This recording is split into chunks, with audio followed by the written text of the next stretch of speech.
Hello, my name is Lady Jast. Do you know why President Mahama looked at Kwabena Dufo and said, then looked at Ewua Darko and said, and finally chose Naana Jane? I'll be right back to tell you more. This is Truth in Politics.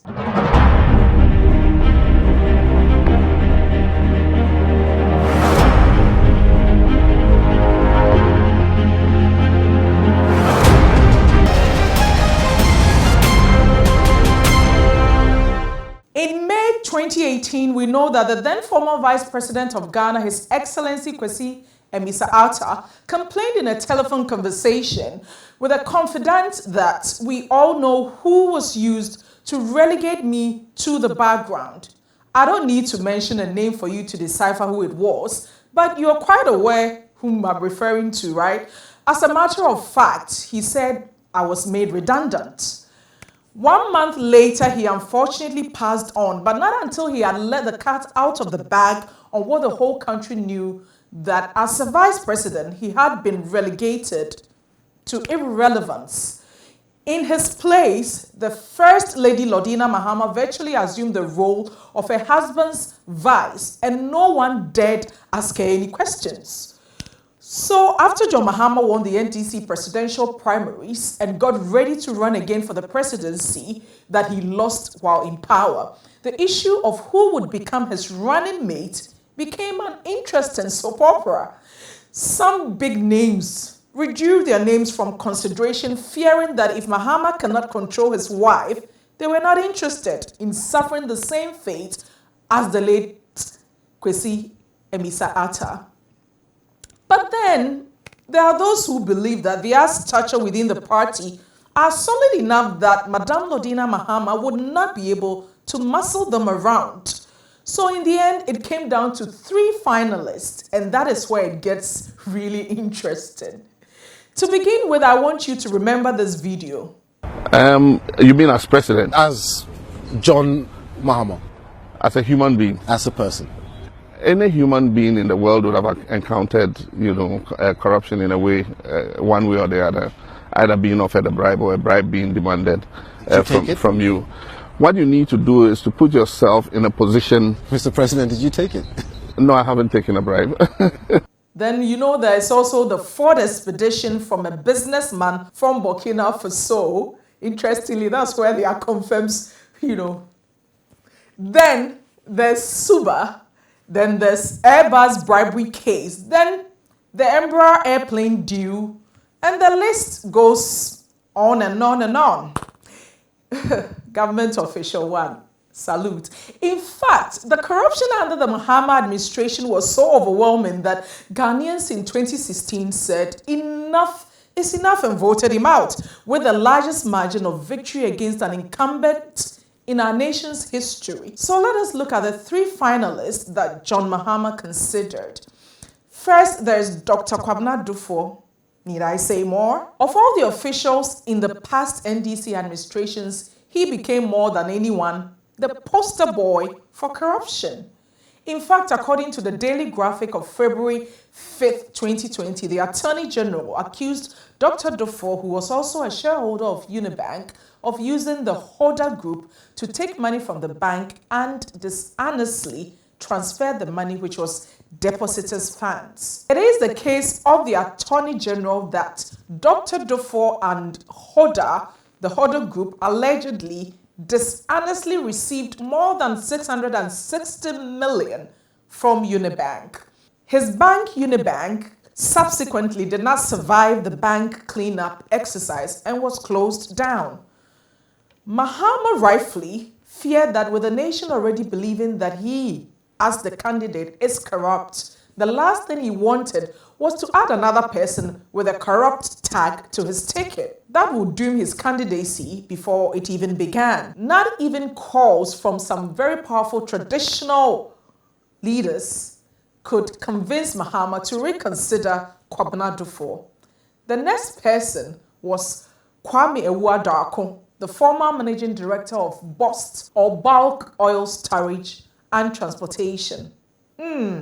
Here too, corruption loomed, right? We will never know why Mr. Ewadaku flew out of the country as soon as the President Mahama lost the election of 2016, but we know that he was reportedly gone for 2 years. He returned in 2019 and immediately turned himself into Yoko because the latter had declared him a wanted man.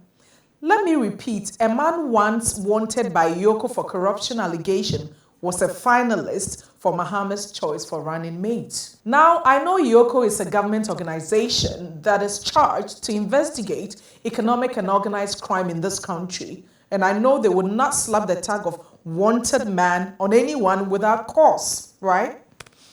The allegations against Mr. Ewadaku while he was at Bust are too numerous to count, and I won't go into them because these are matters that are yet to be proven in court. But what we do know is that as recently as literally hours before President Mahama formally announced Naana Jane Opoku-Agyeman as his running mate, Mr. Ewadaku was still pushing hard to be selected and even allegedly went as far as promising to bring in hundreds of millions of dollars to help with the campaign if he was chosen.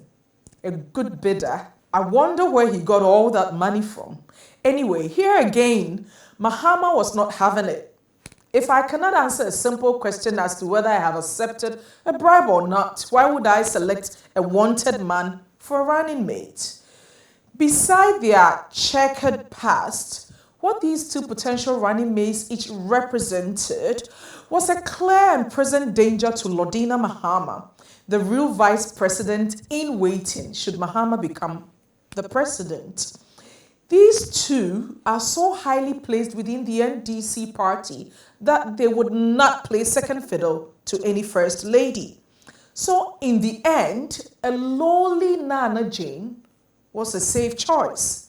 She would be no match for Lordina to run over, and she, thus far, has not been embroiled in any financial malfeasance that we know of, except that according to her successor at Ministry of Education, she's absolutely the worst person to have sat on the seat of the Minister of Education. In short, what Naana Jane lacks in baggage in the corruption department, she more than makes up in the Incompetents department. When she reigned as the Minister of Education, these are what happened. Teachers were paid 3 months arrears for 3 years of work, sometimes more than that and sometimes less than that. Yearly incremental jump in salary scales of teachers was also wickedly cancelled. Allowance of trainee teachers was cancelled at a time when they were paying only 9,000 beneficiaries, claiming it was a huge burden on government's purse. Today, the MPP has reintroduced the teacher training allowances and are paying around 46,000 students.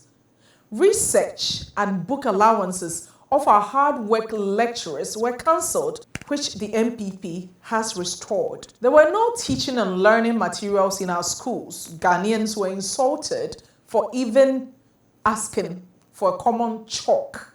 Remember the "Ye mamu chalk and net, ye mamu chalk or china saga." No. She was by the side of Mr. John Mahama when he promised to build 200 community day SHSs, which are nowhere to be found. She was again by the side of Mr. John Mahama when they failed to deliver on their promise of building 10 colleges of education. She froze employment in the education sector. She has recently advised John Mahama to cancel the licensure examination for teachers when, God forbid, they come to power. Any rational person wouldn't do that because professionalism is anchored on licensing. During her tenure as the Minister of Education, the funding for the progressively free SHS school feeding program, capitation grant, were all in arrears. She presided over the near collapse of the scholarship secretariat. Students on the foreign scholarships were always complaining because their fees and other allowances were always in arrears. All these anomalies have since been corrected by the NPP. We can only conclude that the choice of Professor Jane Naana Opoku-Agyeman by Mr. John Dramani Mahama It's a clear indication that he intends to roll back all the gains that the nation has made under President Nana Addo's free SHS. So in the end, Mahama avoided a highly corrupt 2020 ticket and embraced a highly incompetent ticket. Talk about pick your poison. But why would Mahama select such an incompetent person as a running mate? Remember the 2012 presidential debate where, as one of the moderators, Professor Naana Pokwajiman was accused of leaking the questions to the then President Mahama? Could this be Mahama's continued reward to Naana Jane? Think about that. I'm all for women's empowerment, but if we're going to choose a woman, it should be one who will represent us well and not embarrass us. Please be sure to visit our social media handles, like and subscribe to all our pages. Don't forget to stay safe, wear your mask, wash your hands, observe all COVID-19 protocols, stay safe, your lives matter. My name is Lady Jast. This is Truth in Politics.